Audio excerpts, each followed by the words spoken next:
Hi guys! Ngayon ita-try natin yung ating pillow pop from EB. Okay, pillow pop. Ayan.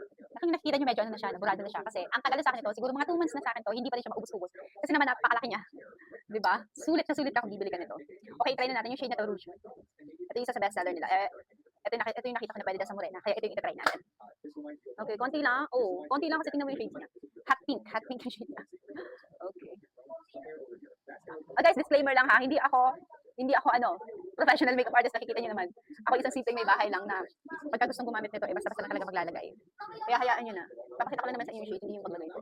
Ayun, shades niya ha. Hot pink yung color niya.